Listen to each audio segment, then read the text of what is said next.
Star Wars is back on the big screen with The Mandalorian and Grogu. Gangsters, war criminals. I'll take out every bad guy in your deck of cards.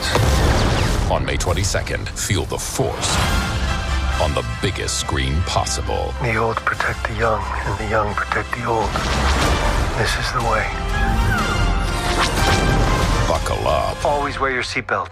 The Mandalorian and Grogu. Rated PG-13. May be inappropriate for children under 13. In theaters May 22nd. Get tickets now. Your favorite local grocery stores like Kroger, Ralph's, Fred Meyer, and more are now delivering on Uber Eats. Get 40% off your order of fresh, quality ingredients. Whether you just got home to an empty fridge or suddenly got a craving to whip up something new, you can get everything you need delivered in as little as 25 minutes. Get 40% off your order with code Kroger2026. Plus, members get $0 delivery fees. Order now on Uber Eats. Orders of $30 or more save up to $25. Ends 4/30/26. See app for details. Welcome back to Fine Tuning with Drew Taylor, your one-stop shop when it comes to animation news and commentary. I'm entertainment writer Jim Hill, and Mr. Taylor, whose writings on the industry you can regularly read over on The Wrap, and whose musings on the Mission Impossible movies you can still listen to over on Light the Fuse, the official Mission Impossible podcast. Well, Drew isn't here today. This past weekend, Mr. Taylor was up on California's Central Coast.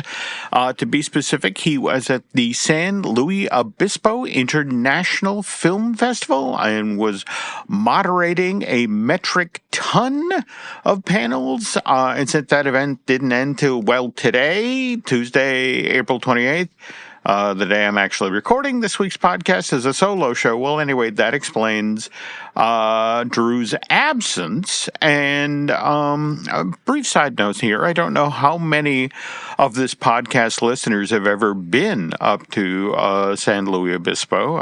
In my own case, it's literally been 40 years since I last visited the place, which is basically midway from LA to San Francisco. I actually stopped there en route going to Disneyland to cover their 30th anniversary on July 17th, 1985. And that said, I have very fond memories of the Madonna Inn, where I stayed for my visit in San Luis Obispo. You know, every room at that hotel is different.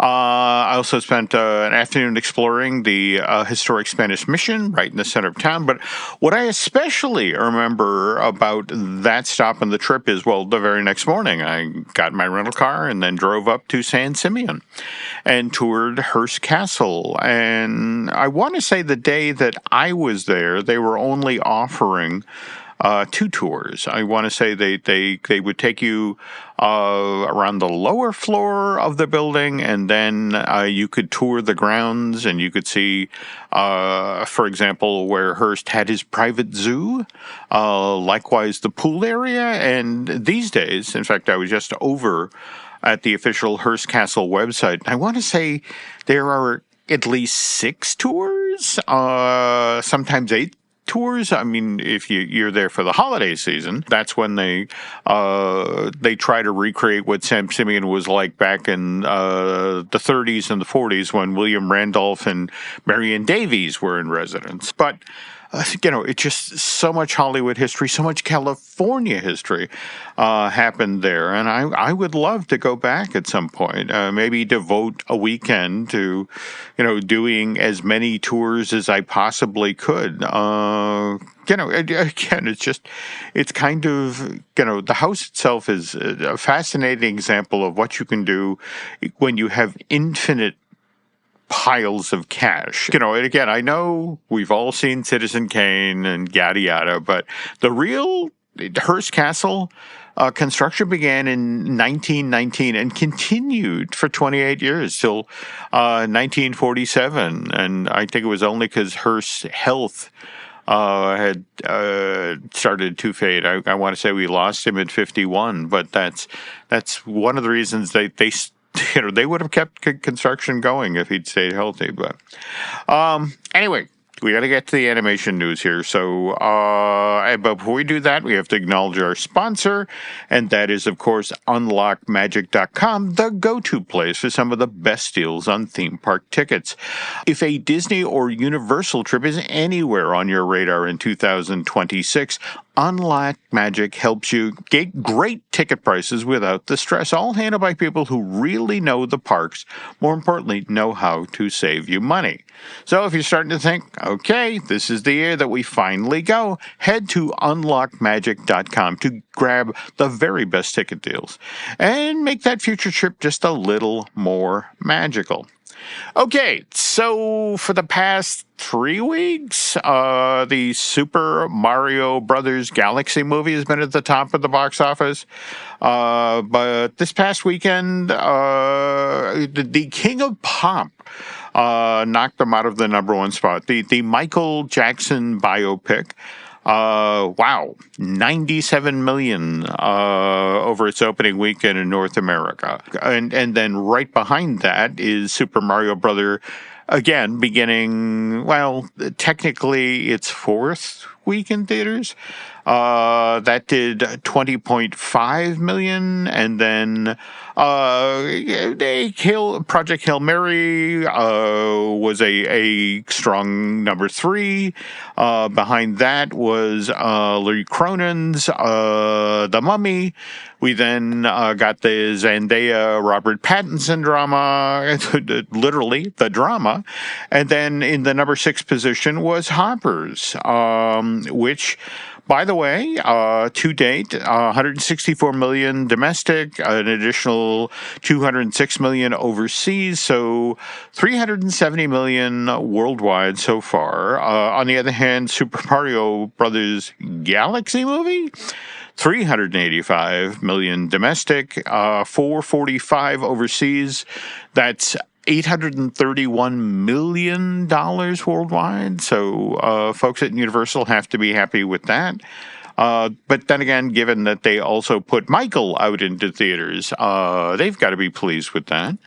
And I just want to remind folks that I know this is an animation podcast, and there have been some Michael Jackson-related animated stuff. I mean, I don't know how many of you are old enough to remember the Jackson 5 Saturday morning show that Rankin Bass did in collaboration with Motown.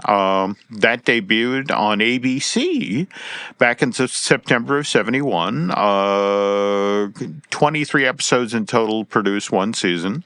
And kind of interesting, when Michael was at the absolute height of his powers as a solo artist, Mark Evanier, who runs the wonderful News From Me website, has in the past talked about how he had worked with CBS on a new Saturday morning show built around, in this case, it was going to be Michael Jackson's animals. You remember Bubbles, the chimp, and I want to say Muscles, the boa constrictor. Well, the whole notion was it was going to be about the adventures that Michael's animals had, and what kind of tripped that project up, at least according to Mark, was that the notion that, Michael didn't want to be in the show and, or animated as part of the show.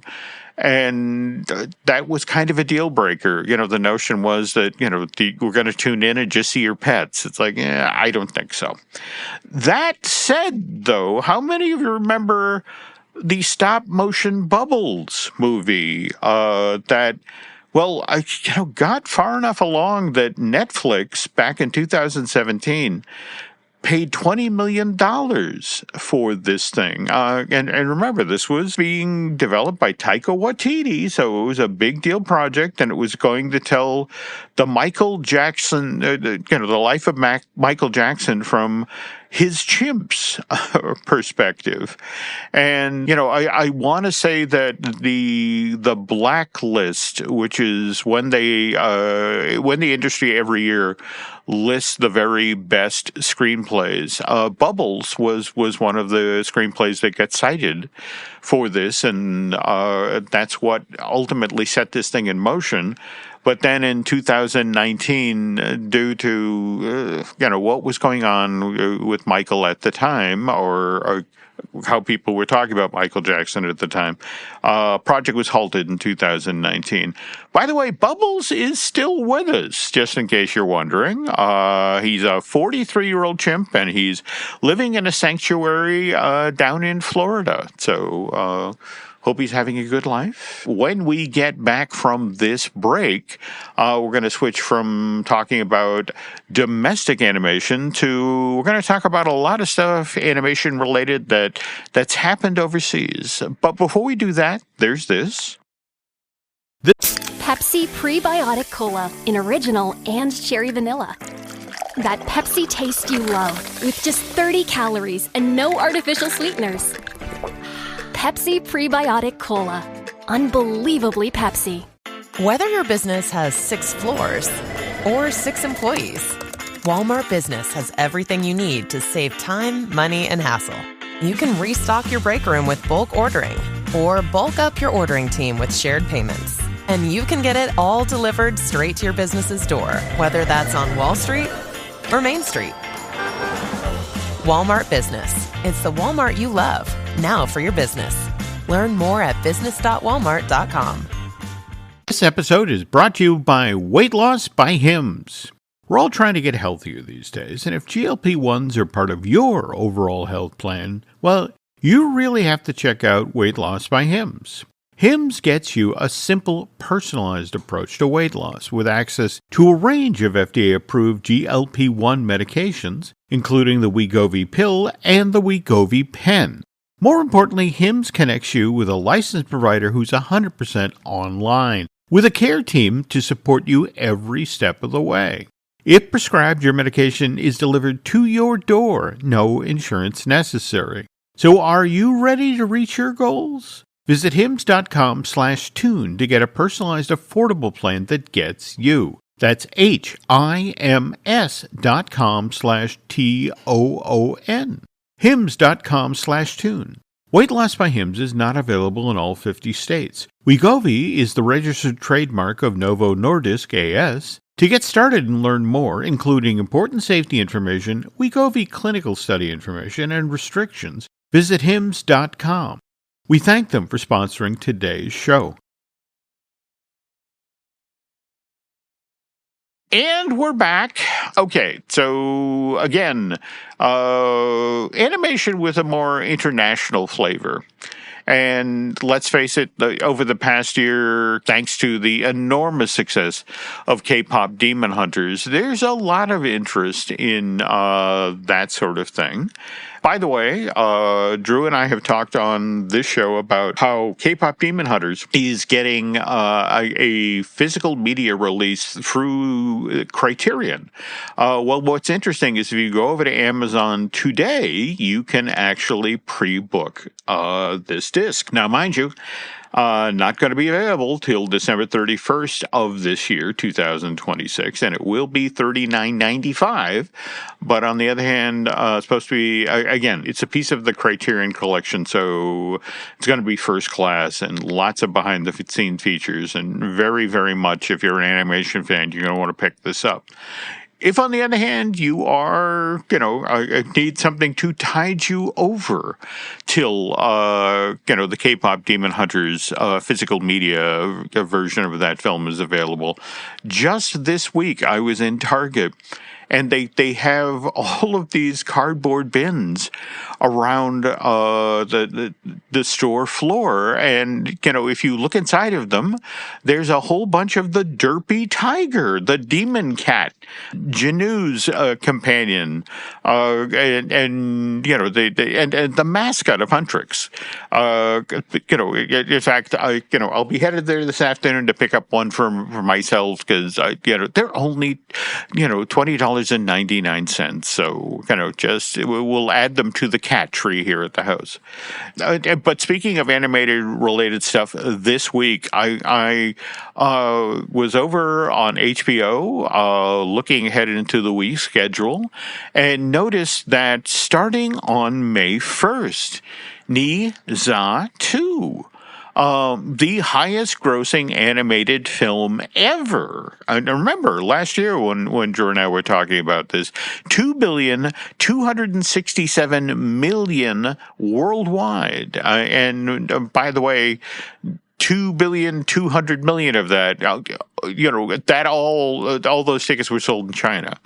But it starts on HBO this week. So if you want to see what all the fuss was about, again, that starts May 1st, and just be aware that you're going to need 2.5 hours of time. But I'm definitely checking that out. And remember, just recently, we had Parasite, the first South Korean film ever to win an Oscar, not just an Oscar, a Best Picture Oscar and the Best International Feature Oscar at that year's Academy Awards. The gentleman who made that movie, Bong Joon Ho, has an animated feature, Ally, coming, and Neon has just acquired the North American rights to this. Now, it's a ways out. Won't arrive in theaters to 2027, and it's about a piglet squid who lives in the South Pacific, and evidently she dreams someday of seeing the sun and becoming the star of a wildlife documentary. Already kind of an interesting bend on the story. But again, Ally coming 2027 from Neon. And speaking of animation overseas, Mr. Taylor for 2 years now has gone over for the Annecy International Animation Film Festival in France. And we're kind of hoping Drew gets to do it a third year in a row, because this year, wow, they have begun releasing information about the schedule. And for example, folks who go to this year's Annecy, they're going to get to see Minions and Monsters, the third of the Minion movies, which of course spin off of the Despicable Me series. They're going to get to see it on June 21st, out ahead of its actual debut in theaters on July 1st. And this just goes on and on. There are so many animation heavyweights coming out for this year event. I mean, for example, Brad Bird will be there to talk up his long in the works project Raygun. They will also be paying tribute to Mike Judd, the gentleman who, created Beavis and Butthead and who's behind the recent revival of King of the Hill. We also have, Ricky Gervais is there, is going to be talking up his new show for Netflix, Alley Cats, which, now again, this is adult animation, dealing with a bunch of feral cats. But if you go to Annecy this year, you'll get to preview the first 2 episodes of that. And then Disney is supposed to be there showing off footage from Hexed, which is their big feature animation project, which will debut in theaters in November of this year.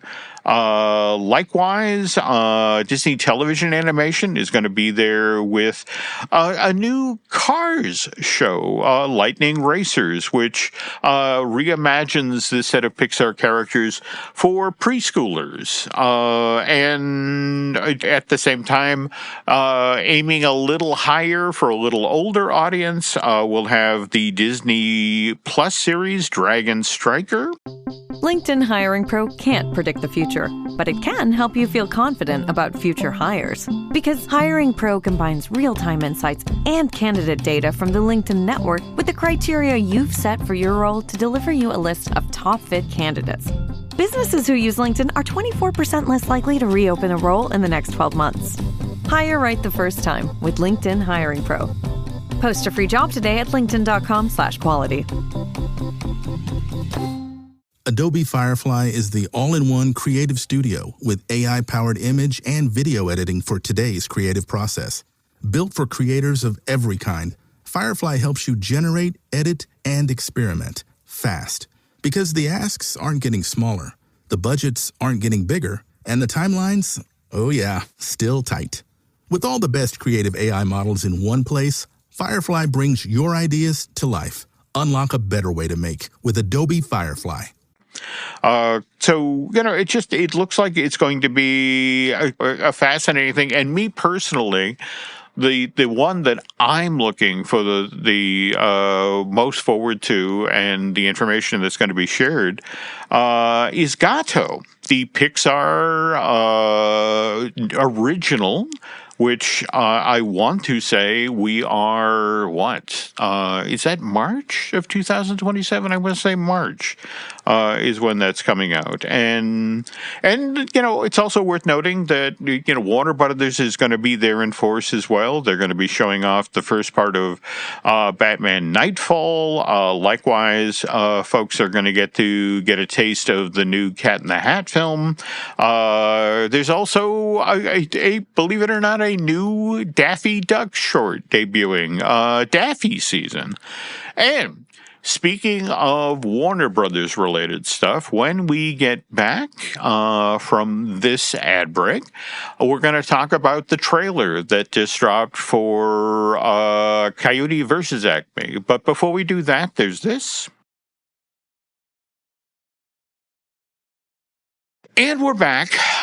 Okay, folks, normally in this part of the show, we like to promote, what Mr. Taylor is up to, whether he's moderating a panel out there or helping with a signing or an art show. But this time around, I want to talk about something that the Hilbert Museum has up. In fact, it's going to be happening this week. By the way, that's the Hilbert Museum of California Art. I want to say, is that Buena Park or Santa Ana? Well, on Thursday, April 30th, and again, just a day or so from this, they're going to be their lecture series, Jordan Kublin, Infinity and Beyond, My Creative Life at Disney and Pixar. And Jordan, given some of the projects that Jordan has worked on over the years, I'm sure this is going to be an amazing talk. I mean, if you look back over his dance card, that's A Little Mermaid, that's Lion King, Nightmare Before Christmas, Pocahontas, Mulan, and then over at Pixar, it's Toy Story 2, Monsters, Inc., and Cars. So if you get the chance, folks, head on over. That's 6 p.m. on Thursday, April 30th. But anyway, we were just talking about Coyote versus Acme, which again, we've talked about on this podcast, has had kind of an interesting history making its way to the big screen. But if we want to back up, realistically, why we got a Coyote versus Acme is Who Framed Roger Rabbit, which first arrived in theaters back in 1988, if you can believe it. And for a lot of folks, don't get me wrong,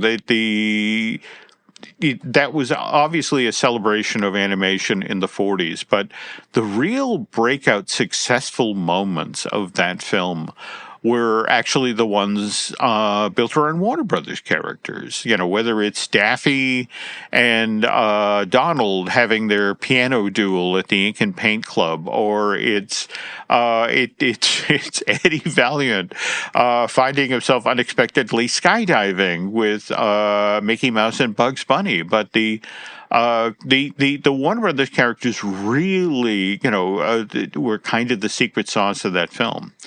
And so what was especially interesting is we jump ahead a couple of years to 1992 to when we began getting those Nike ads, the Air Jordan stuff, which, of course, given how popular those ads were, that's how we got the original Space Jam film in November of 96. And I'm not gonna lie here. I'm not necessarily a fan of the original Space Jam. I mean, I think what was interesting about that is there were some wonderful moments. There are things that they did really, really well. But on the other hand, it was kind of a hard lesson that what works in an animated short doesn't necessarily work in a feature-length film. And doing this sort of thing, taking a character that has existed for decades in the Looney Tunes Merry Melody space, even when you have really talented filmmakers, like, for example, Joe Dante, and who worked with Eric Goldberg on the Looney Tunes Back in Action project. That arrived in theaters in November of 2003. And even with that level of talent behind the film, that one didn't work all that well either. And, there have been a bunch of projects that got close to being made. In fact, if you head on over to YouTube, for example, there's the follow-up for Looney Tunes Back in Action. It was the Marvin Martian movie, where, just the notion of it. Wow, that one that was announced in 2008. And in fact, it was Marvin supposedly doing battle with Santa Claus, and to give you some idea of how different this movie was going to be, Santa Claus was going to be played by Christopher Lee. But that got as far as tests, and in fact, if you go on YouTube, you can see some of the camera tests and that sort of thing that were done. And in the end, the notion was, all right, let's circle back on doing another Space Jam. So, that one we got with LeBron James, Space Jam: A New Legacy, and that, arrived in theaters sort of. Again, this was during the pandemic, so July of 2021, and this was the Looney Tune characters now done rather than hand-drawn animation, done as CG. So now we pivot to talking about Coyote versus Acme. And this is a fascinating project because it's based on a New Yorker article. Ian Fraser wrote Coyote versus Acme back in 1990, and it's just the whole conceit of this article is that Wile E. Coyote is taking the Acme Corporation to court because of all of these faulty products that he's bought over the years that he hasn't been able to catch the Roadrunner. And there were a lot of folks who read this and said, "Oh, that's a movie." And proceeded to work on the screenplay. In fact, I've actually got a friend who worked on the screenplay. Got really close, but ultimately they didn't go forward. So the fact that finally, 2018. I mean, it's almost 30 years since the article had been originally written at that point. But Chris McKay comes on board as the producer of the project, and John and Josh Silverman, they wrote a screenplay. And the project goes before the cameras in March of 2022, and they shoot it out in New Mexico. Everybody seems happy with it. In fact, it supposedly tests really, really well. But then November of 2023, and this is after the Warner Brothers Discovery merger, strictly for tax purposes, they decide to shelve Coyote versus Acme. And given what happened publicly, Because you got to remember, they did this exact same thing with Scoob, Holiday Haunts, and Batgirl. There was such a ruckus raised that eventually Warner Brothers Discovery sort of rethought their position and said, okay, we'll allow the filmmakers to go out and, see if somebody's willing to buy the print, and the film, and, if they're willing to, they can release it. And it took a while. In fact, what's interesting, Ketchup Entertainment, and these are the folks, by the way, who also took on Warner Brothers Animation, the day the Earth blew up. That animated feature with Porky and Daffy. They ultimately stepped up, and that's why Coyote versus Acme will be arriving in theaters, the last weekend of August of this year on the 28th. And what's kind of colored this whole thing, and remember, it was David Zaslav, the head of Warner Brothers Discovery, who was sort of pinned as the villain of the story, that here was the guy who, for tax purposes, for a tax write-off, was taking a finished film that had tested really well and, locking it away where no one could see. I don't know if you were following that, what happened just this past week where we had the actual vote on the merger of Paramount and Warner Brothers Discovery. And what was interesting is that shareholders came out 99% for this merger, but what was kind of interesting was that David Zaslav was supposed to receive an outrageous payout when this merger was completed. I want to say it was damn near $1 billion, like $880 million. And what was interesting is that the very same shareholders who 99% got behind voting for the merger, only 17% of them got behind the payout for Mr. Zaslav. And I think a lot of that does, in fact, have to do with, for somebody who's in charge of a movie studio, he doesn't seem to actually like movies all that much. Though, that said, what was interesting, another bit of news that came out of the Paramount Warner Brothers Discovery merger news this week is, I don't know if you folks saw, but we got confirmation that a third Top Gun film is in development and soon to head into production. And remember that if you wanted to learn about those films, you, of course, that was among the things that Drew and Charles Hood covered on their wonderful podcast, Light the Fuse, which was the official Mission Impossible podcast. And I just want to remind you folks that there were nearly 300 episodes of that.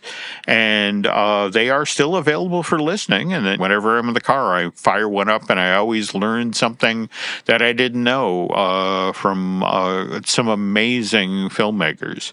And speaking of projects that Mr. Taylor's involved in, want to remind you about The Art of Wildwood. That's Drew's next book.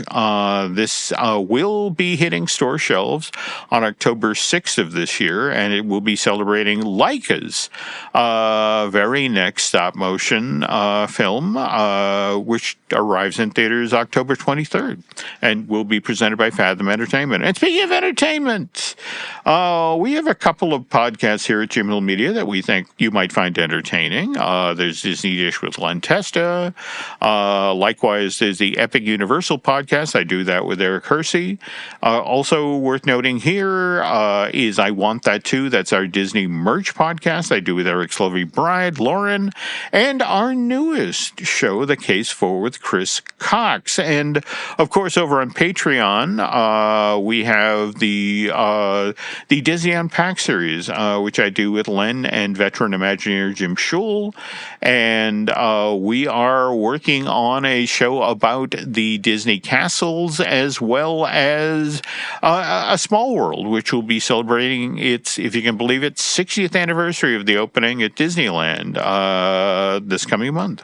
As we close up shop here, folks, I want to thank Eric Hersey and David Gray for the great job that they do when it comes to editing and production of this podcast. Also, a quick favor to ask you folks, if you could head on over to Apple Podcasts and post a review of this show, Fine Tuning, as well as Light the Fuse.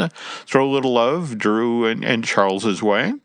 And let's see, social media-wise, Mr. Taylor can be found over on X and Instagram, but it's tailored like a tailored shirt. Whereas me, X and Instagram, you can find me there as Jim Hill Media, and then over on Facebook as Jim Hill Media News. And with that, again, this is an abbreviated solo edition of Fine Tuning, but if you come back next week, I promise a full-blown show, again, with Mr. Taylor in residence, and hopefully he'll have some fun stories to share of his time up at San Luis Obispo. But until then, I want to thank you for listening, and just to let you know, Fine Tuning will be back soon.